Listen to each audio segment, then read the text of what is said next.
जहाँ कुल देवी का मंदिर था उसके पास में ही द्वार है ये, अंदर से साइड में से जा सकते थे, वहीं पे आए हैं। वाह सुंदर मंदिर है। कौन सा मंदिर है मैं वो आगे जाके बताऊंगी, अभी मुझे भी मालूम नहीं है।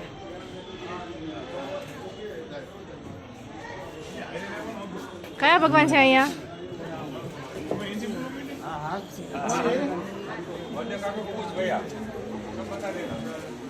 हनुमान दादा है, हनुमान दादा।